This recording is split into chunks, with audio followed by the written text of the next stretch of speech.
दोस्तों नमस्कार। दोस्तों मैं दीपक कुमार श्रीवास्तव आपका स्वागत करता हूं अपने आज के इस वीडियो में। एक रोज रास्ते में एक महात्मा अपने शिष्य के साथ भ्रमण पर निकले। गुरु जी को ज्यादा इधर उधर की बातें करना पसंद नहीं था।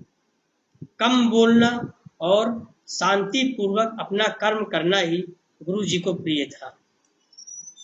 परंतु शिष्य बहुत ही चपल था।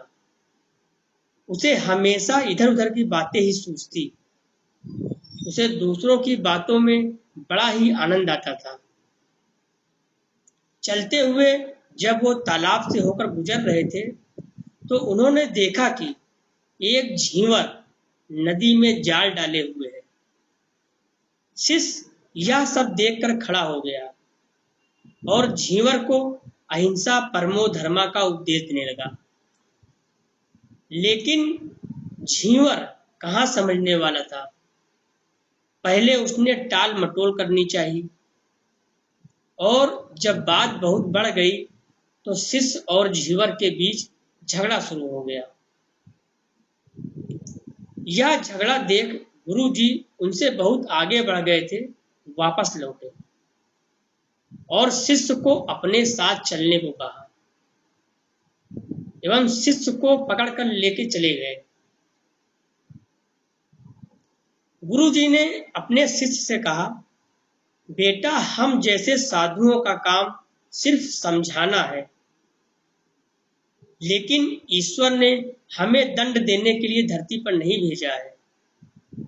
शिष्य ने पूछा, महाराज को न तो बहुत से दंडों के बारे में पता है और न ही हमारे राज्य के राजा जो बहुत दंड देते हैं उनके बारे में पता है, तो आखिर इनको दंड कौन देगा।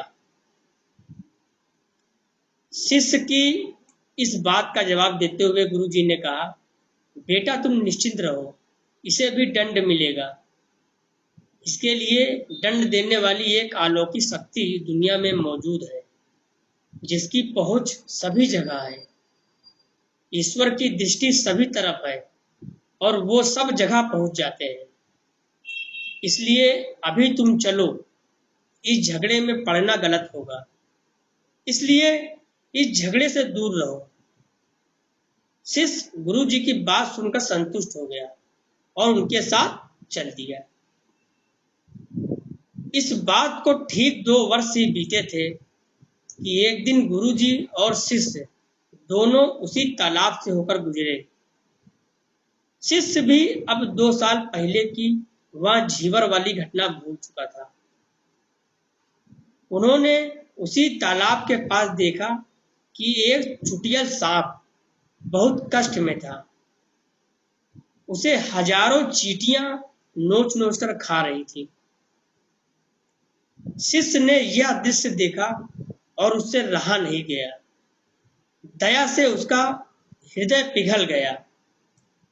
वह सर्प को चींटियों से बचाने के लिए जाने ही वाला था कि गुरु जी ने उसके हाथ पकड़ लिए और उसे जाने से मना करते हुए कहा, बेटा इसे अपने कर्मों का फल भोगने दो।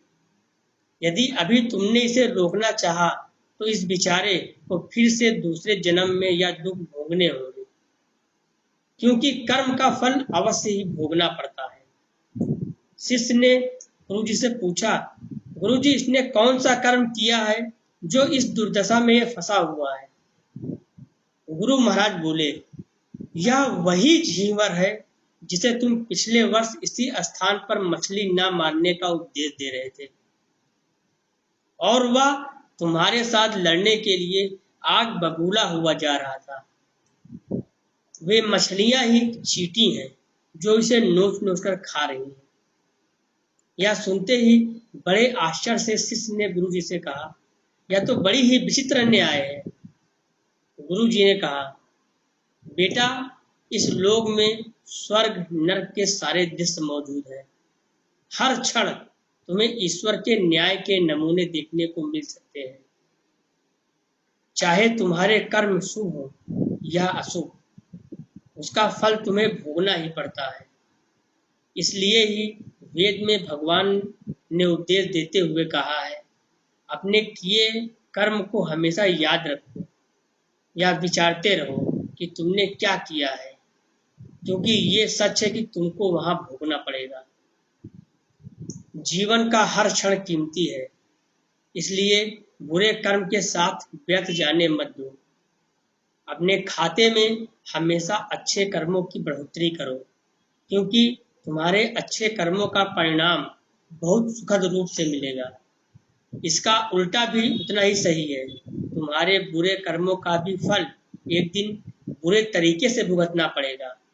इसलिए कर्मों पर ध्यान दो, क्योंकि वो ईश्वर हमेशा न्याय ही करता है। शिष्य गुरु जी की बात स्पष्ट रूप से समझ चुका था।